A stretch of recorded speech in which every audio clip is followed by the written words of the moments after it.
Welcome for U S classes. यदि आप EPSS pad exam की तैयारी कर रहे हैं तो ये क्लास आपके लिए है। आपको ये भी पता चल चुका होगा कि आपकी जो एग्ज़ाम सिटी जारी कर दी गई है कि आपका एग्ज़ाम कौन सी सिटी में होने वाला है।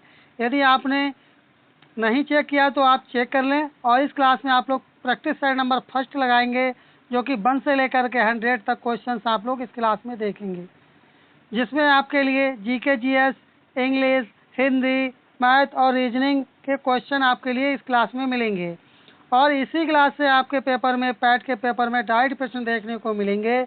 आप इस बात का विश्वास करें, और आप जितनी अधिक प्रैक्टिस करेंगे उतना ही आपके लिए लाभदायक होगा, क्योंकि इस समय आपका यह जो समय है आपका प्रैक्टिस करने का है। इसलिए आप अधिक से अधिक प्रैक्टिस करें और जितना आपने पढ़ रखा है उसे आप पुनः रिवाइज करें। चलिए शुरू करते हैं आज की क्लास के लिए। मध्ययुगीन भारत में सर्वप्रथम रुपया नामक सिक्का किस शासक ने निर्गत किया था? सब तो ये किसने किया था? ये किया था शेरशाह सूरी ने किया था। किसने? शेरशाह ने। इसी ने भारत में सबसे पहले मुद्रा इतिहास में परीक्षण किया था, और इसने सबसे पहले चांदी के रुपए की तौल की जो इकाई होती थी 180 ग्रेन, कितनी होती है? 180। तो इन्होंने ही जारी की थी, जिसमें 175 ग्रेन, कितना? 175 ग्रेन विशुद्ध चांदी होती थी। चलिए बढ़ते हैं अपने अगले पेज की तरफ। अगला प्रश्न है कि महमूद गजनवी का दरबारी इतिहासकार कौन था? तो आपको बताना कि महमूद जो गजनवी था इसका इतिहासकार कौन था। तब आपका जवाब होगा ये थे, उचबी थे। और चंद्रवरदाई की बात की जाए तो ये पृथ्वीराज चौहान के दरबार में रहते थे। और फिरदेसी की जो एक शाहनामा पुस्तक है, जो कि बहुत ही लोकप्रिय पुस्तक है, ये भी आप याद रखें। चलिए बढ़ते हैं अपने अगले पेज की तरफ। अगला प्रश्न है कि प्राचीन पत्थर पुहार किसके तट पर स्थित था? तो कमेंट करें आप लोग, ये किसके तट पर था, और अंत में आपको कमेंट करके बताना है कि आपको कितने प्रश्न इसमें से ठीक हुए थे। तो आपका इसका सही जवाब क्या होगा? तो आपका सही जवाब हो जाएगा भय थी, कावेरी नदी थी। कौन सी? कावेरी नदी थी। चलिए अगला प्रश्न, महावीर स्वामी को किस नदी के तट पर ज्ञानोदय प्राप्त हुआ था? अर्थात जो महावीर स्वामी थे उनके लिए जो ज्ञान प्राप्त हुआ था वो कहाँ पर प्राप्त हुआ था? कौन सी नदी थी? तब आपका जवाब होगा वह नदी थी रजूपाल का। आपके पैट के पेपर में आपको इसी तरह के प्रश्न देखने को मिलेंगे। आपके लिए लगातार प्रैक्टिस सेट करवाए जा रहे हैं। आपने यदि वो नहीं देखे तो आप देख सकते हैं। अगला है कि राग का टीला किस नव पाषाण स्थल से संबंधित है? तब आपका जवाब होगा संगन कल्लू से संबंधित है। चलिए अगला प्रश्न, किस अधिनियम के अंतर्गत प्रथम बार भारत में चुनाव के तत्व का आरंभ हुआ था? किसका? चुनाव के तत्व का आरंभ हुआ था। तो किसके कब हुआ था? चुनाव के तत्व का आरंभ कब हुआ था? तब आपका जवाब क्या होगा? तब आपका जवाब हो जाएगा, यह था भारतीय परिषद अधिनियम 1892। यह आपका सही आंसर हो जाएगा। चलिए अगला प्रश्न है कि गांधी जी के नमक सत्याग्रह का एकमात्र उद्देश्य क्या था? तो उद्देश्य पूछा गया, तो इनका उद्देश्य क्या था? इनका उद्देश्य था नमक कानून को निरस्त करना। इसी के खिलाफ इन्होंने आंदोलन शुरू किया था। चलिए अगला प्रश्न, अगला है कि इंडियन होम रूल सोसाइटी स्थापित हुई थी। तो ये स्थापित कब हुई थी? ये स्थापित हुई थी 1905 में, स्थापना इसकी हुई थी। चलिए बढ़ते हैं अपने अगले प्रश्न की तरफ। अगला प्रश्न है कि किस कांग्रेस अधिवेशन ने 1905 में बंगाल में स्वदेशी तथा बहिष्कार आंदोलन चलाने का समर्थन किया था? तब आपका जवाब क्या होगा? तब आपका जवाब हो जाएगा बनारस। क्या हो जाएगा? कमेंट करें आप लोग, इसका सही जवाब क्या होगा? तब आपका जवाब हो जाएगा बनारस। डी वाला ऑप्शन आपका सही जवाब हो जाएगा। चलिए बढ़ते हैं अपने अगले प्रश्न की तरफ। अगला प्रश्न है कि किसने लक्ष्मीबाई के पति की मृत्यु के उपरांत उसके दत्तक पुत्र को उत्तराधिकार से वंचित किया तथा बाद में राज्य को अपने कब्जे में ले लिया था। तो ऐसा शख्स कौन था? ये था लॉर्ड डलहौजी, जो कि लॉर्ड डलहौजी के लिए आप लोग हड़प नीति के नाम से भी जानते हैं। किसने हड़प नीति? इसी ने लागू की थी। चलिए अगला प्रश्न। अगला है कि एशिया की सबसे लंबी नदी है, तो कमेंट करेंगे आप लोग एशिया की सबसे लंबी नदी कौन सी है। अंत में आपको कमेंट करके अवश्य बताना है कि आपके कितने प्रश्न ठीक हुए थे। चलिए बढ़ते हैं अपने अगले प्रश्न की तरफ। अगला प्रश्न है कि बृहत ज्वार आता है, तो बृहत ज्वार कब आता है? तो ये आता है जब सूर्य तथा चंद्रमा एक सीधी रेखा में होते हैं। पहला वाला ऑप्शन आपका राइट आंसर हो जाएगा। अगला है कि भारत में प्रवेश करने वाले पश्चिमी विक्षोभ उत्पन्न होते हैं, तो कहाँ उत्पन्न होते हैं? ये होते हैं भूमध्य सागर में, जो कि ये जियोग्राफी का प्रश्न है। इस क्लास में आपके लिए सिलेबस आधारित सभी प्रश्न लिए गए और आपके पैट के पेपर में डायरेक्ट प्रश्न इसी क्लास से देखने को मिलेंगे।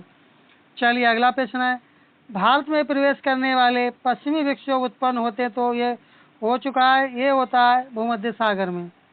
चलिए अगला प्रश्न। अगला है कि भारत अवस्थित है, अर्थात लोकेटेड कहाँ पर है भारत?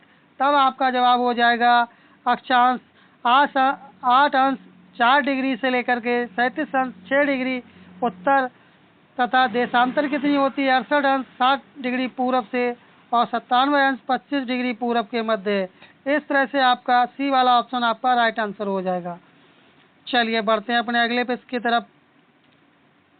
अगला प्रश्न है कि जनगणना 2011 के अनुसार 14 वर्ष से कम आयु वालों की संख्या सकल आबादी का कितने प्रतिशत है? तो परसेंट पूछिए, तब आपका जवाब होगा 31%। चलिए अगला प्रश्न। अगला प्रश्न है कि साख पत्र जिसे एलसी दिया जाता है, तो उसे आप क्या कहते हैं? उसे आप लोग कहते हैं एक आयतकर्ता द्वारा, इसके द्वारा दिया जाता है, जो आयकर भरता है उसके द्वारा दिया जाता है। चलिए अगला प्रश्न। आपके जो यूपी पैट का एग्ज़ाम होने वाला है, उसके एग्ज़ाम सिटी जारी कर दिए गए हैं। यदि आपने वो नहीं देखे तो आप देख सकते हैं कि आपका एग्ज़ाम किस सिटी में होगा, और जिससे आप भीड़ भाड़ से आप बच सकते हैं और अपने जाने की व्यवस्था आप अभी से कर सकते हैं कि हमें किससे जाना है। चलिए बढ़ते हैं अपने प्रश्न की तरफ। उत्तर प्रदेश औद्योगिक विकास निगम स्थापित है, तो ये कहाँ स्थापित है? तब आपका जवाब होगा ये कानपुर में स्थापित है। अगला है कि राष्ट्रीय आंदोलन में rolling plan, very very important, rolling plan की अवधारणा लागू की गई थी, तो ये किसके द्वारा लागू की गई थी? ये लागू की गई थी जनता सरकार के द्वारा लागू की गई थी।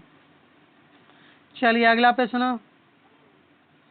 अगला प्रश्न है कि किसको मुद्रा की पूर्ति का विस्तृत माप माना जाता है? तो ये किसे माना जाता है? ये माना जाता है M3 के लिए माना जाता है, जो कि ये इकोनॉमिक्स का क्वेश्चन है, क्योंकि इससे क्वेश्चन 2 से या 3 क्वेश्चन आपके पैट के पेपर में अवश्य देखने को मिलेंगे। अगला है कि भारत का आर्थिक सर्वेक्षण संबंधित है, तब आपका जवाब होगा वित्त मंत्रालय से संबंधित है।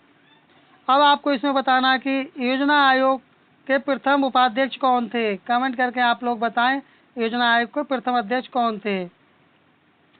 चलिए बढ़ते हैं अपने अगले प्रश्न की तरफ।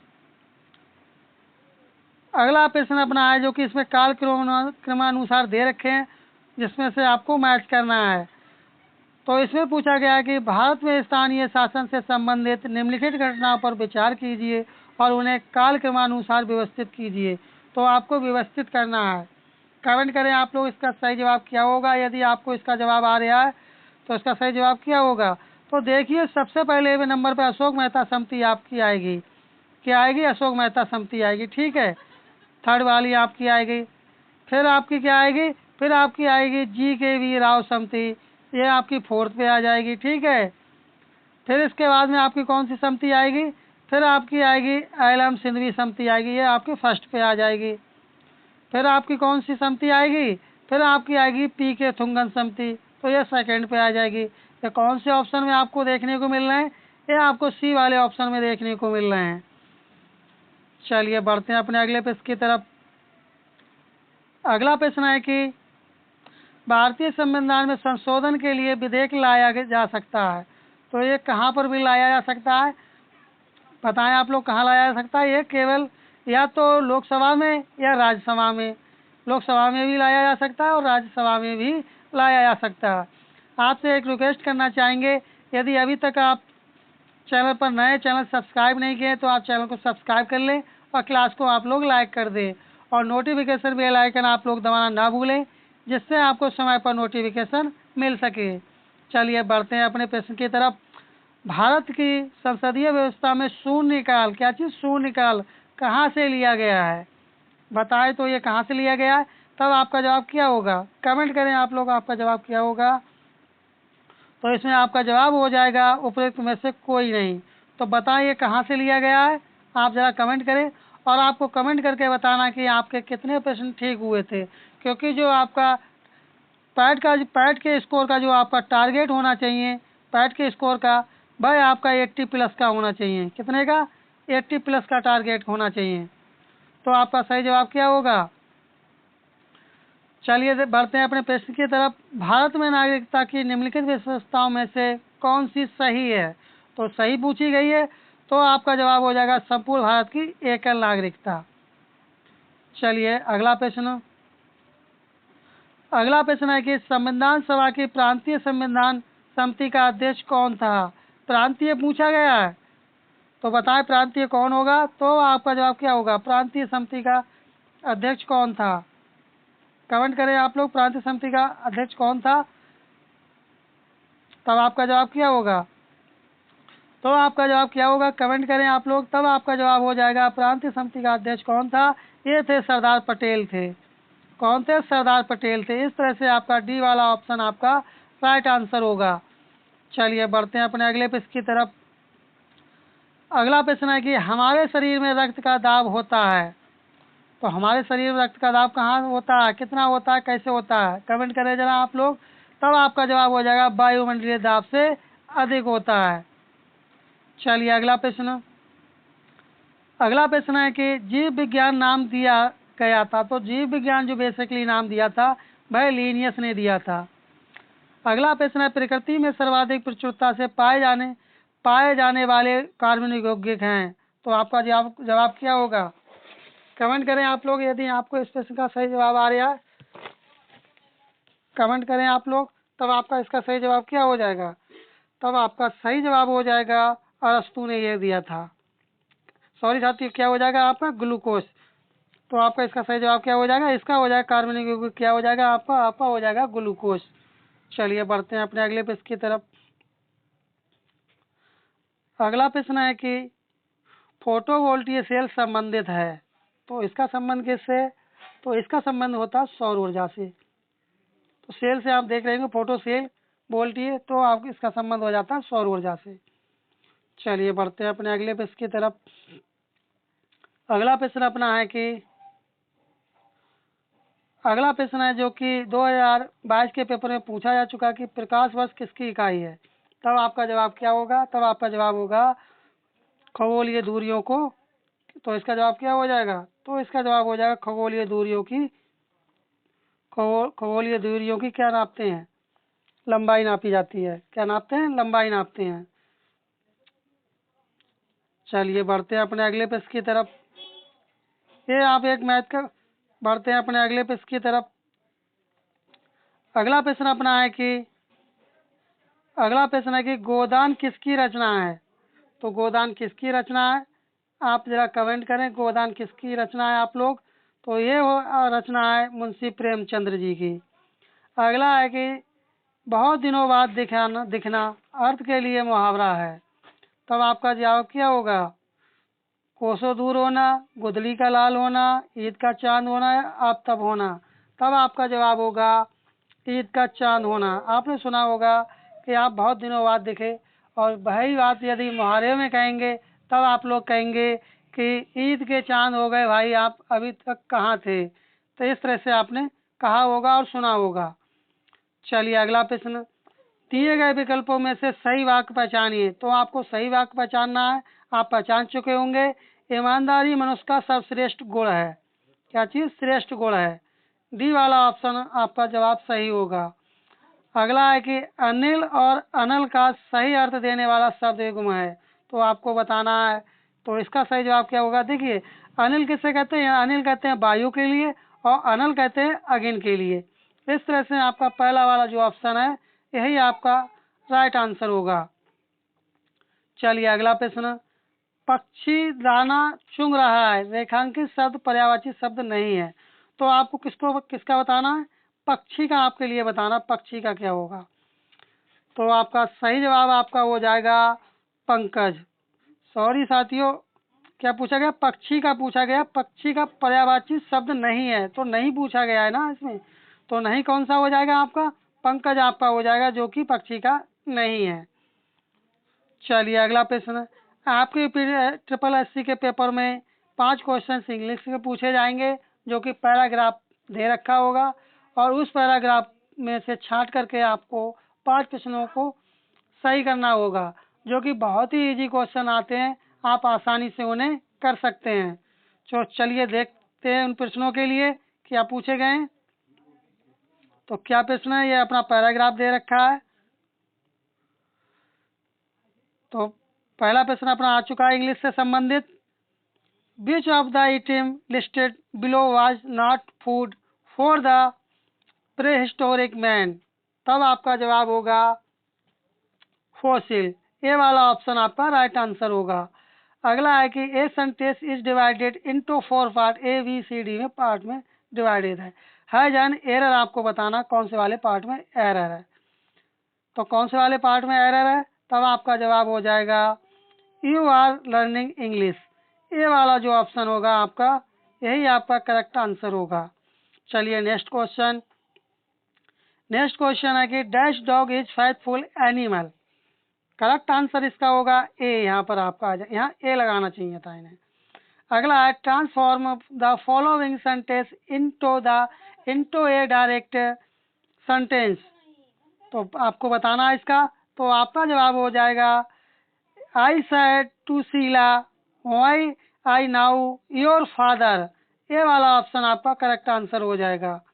चलिए बढ़ते हैं अपने अगले प्रश्न की तरफ। अगला प्रश्न अपना है कि अगला प्रश्न अपना आ चुका है, the waiter fill the glasses with water, correct answer इसका होगा, इसका करेक्ट आंसर हो जाएगा the glasses very filled with water by the waiter. B वाला ऑप्शन करेक्ट आंसर होगा। चलिए बढ़ते हैं अपने अगले प्रश्न की तरफ। अगला प्रश्न अपना है कि मधुशाला किनकी कीर्ति है, तो मधुशाला आपको पता होगा, जो मधुशाला कीर्ति है वह हरिवंश राय बच्चन जी की है। चलिए बढ़ते हैं अपने अगले प्रश्न की तरफ।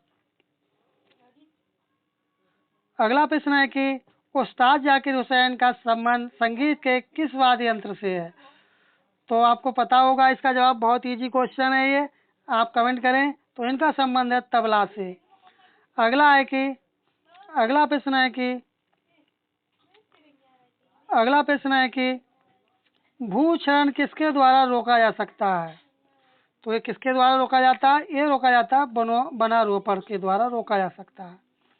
अगला है कि आर्थिक सर्वेक्षण किसके द्वारा प्रकाशित होता है, तब आपका जवाब होगा वित्त मंत्रालय के द्वारा। चलिए अगला प्रश्न है कि पणजी किस राज्य की राजधानी है, कमेंट करें आप लोग, इसका सही जवाब क्या होगा। अगला है कि माले डैश की राजधानी, तो माले किसकी राजधानी है, कमेंट करें आप लोग। तो इसका सही जवाब हो जाएगा माले किसकी राजधानी है, तो माले जो राजधानी है वह मालदीव की राजधानी है। और इसका जवाब आपको कमेंट करके बताना कि पणजी किसकी राजधानी है। चलिए बढ़ते हैं अपने अगले प्रश्न की तरफ। अगला प्रश्न है कि भारत में राष्ट्रपति अपना कार्यकाल पूरा होने के पहले अपना त्यागपत्र किसको सौंपते हैं, यदि राष्ट्रपति यदि त्यागपत्र दे तो वो किसे देगा, तो किसे देगा राष्ट्रपति, ये देगा उपराष्ट्रपति के लिए, और उपराष्ट्रपति यदि त्यागपत्र दे तो किसे देगा, वह राष्ट्रपति के लिए देगा। खजुराहो समूह के प्रसिद्ध स्मारक किस राज्य में हैं, तो राज्य पूछा गया, राज्य का नाम आप कह देंगे ये मध्य प्रदेश में स्थित है। चलिए अगला प्रश्न, अगला है कि शांति व विकास के लिए विश्व विज्ञान दिवस मनाया जाता है। आपको पता होगा कि दिवस से संबंधित एक प्रश्न आपके पाठ के पेपर में देखने को अवश्य मिलता है। तब आपका जवाब होगा, क्या होगा, 10 नवंबर को मनाते हैं। अगला है कि विश्व एड्स दिवस मनाया जाता है। तो विश्व एड्स दिवस कब मनाया जाता है? यह मनाया जाता है 1 दिसंबर को मनाया जाता है। चलिए अगला प्रश्न। अगला है कि उत्तर प्रदेश में राज्यव्यापी अग्नि सुरक्षा सप्ताह का आयोजन किया गया। तो ये करंट का क्वेश्चन, आप इसे स्किप कर सकते हैं। चलिए बढ़ते हैं अपने अगले प्रश्न की तरफ। अगला प्रश्न अपना है कि बच्चे की कमीज खिलाना व्यक्त करता है बच्चे की। तो ये क्या व्यक्त करता है? तब आपका जवाब होगा सूझबूझ को व्यक्त करता है। क्योंकि एक बच्चा कमीज हिला रहा है तो वो अपनी सूझबूझ को क्या कर रहा है? वो व्यक्त कर रहा है। आपको क्लास कैसी लग रही है तो आप कमेंट करके अवश्य बताना है आपको, और आपके कितने प्रश्न ठीक हुए थे या कितने प्रश्नों का सही जवाब आता था वो भी आपको बताना। और अभी तक यदि आप चैनल पर नए, चैनल सब्सक्राइब नहीं किए तो आप चैनल को सब्सक्राइब कर ले, क्लास को आप लोग लाइक कर दें। चलिए अगला प्रश्न है, रेल ड्राइवर को क्रोध क्यों आया? तो रेल ड्राइवर को क्रोध क्यों आया? तो आपका जवाब क्या होगा? तो आपका जवाब होगा बच्चे की जिंदगी का सवाल था। बी वाला ऑप्शन आपका राइट आंसर होगा। चलिए अगला प्रश्न। अगला प्रश्न है कि टूटी पटरी को देखकर ड्राइवर के मन में बच्चे के प्रति आया होगा। तो क्या आया होगा? यह आया होगा शाबाशी देने का भाव आया होगा। इसका जो पैराग्राफ था हिंदी का वो स्किप कर दिया गया है, लेकिन डायरेक्ट प्रश्नों को इसमें लिया गया है। चलिए अगला प्रश्न है कि लोगों की जान बचाने का कार्य बच्चे के किस गुण को प्रकट करता है? तब आपका जवाब होगा परहित को। डी वाला ऑप्शन आपका राइट आंसर हो जाएगा। चलिए अगला प्रश्न है। अगला है कि बच्चे ने घड़ी क्यों देखी? तब आपका जवाब क्या होगा? तब आपका जवाब होगा क्या उसे घड़ी अच्छी लगती है? यह जवाब नहीं होगा। रेल के आने का समय हो रहा है इसलिए बच्चे ने घड़ी देखी थी। चलिए अगला प्रश्न। यह पुनः गद्यांश आ चुका है, इसे पढ़ने के बाद में आपको जवाब देना है। दो या एक गद्यांश आपके पेपर में देखने को मिलेंगे, और उस गद्यांशों को पढ़ने के बाद में आपको हिंदी के प्रश्नों के जवाब देने पड़ेंगे।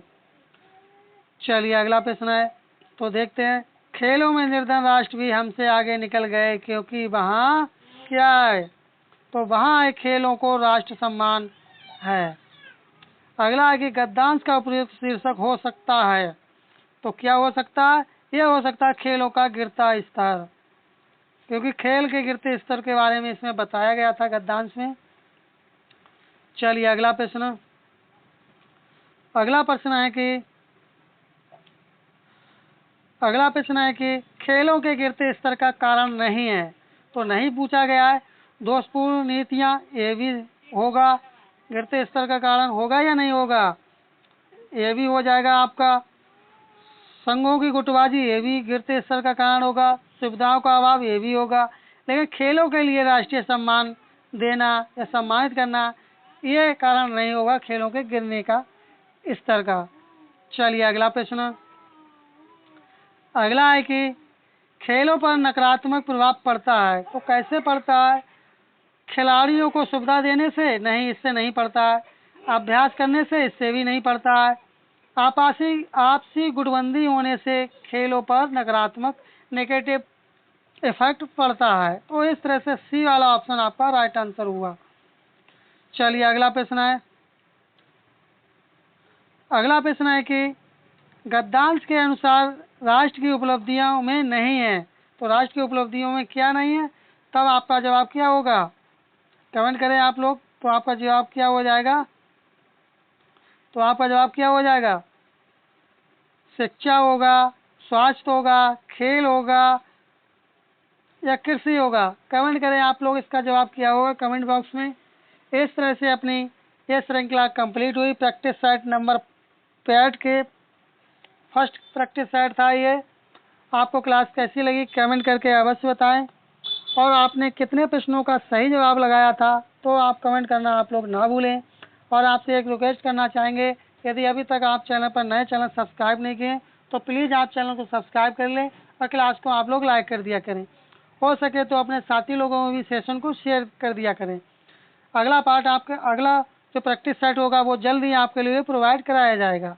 चलिए मिलते हैं जल्दी नेक्स्ट क्लास में। तब तक के लिए धन्यवाद। आप अपनी तैयारी करते रहें अच्छे से। जय हिंद, जय भारत।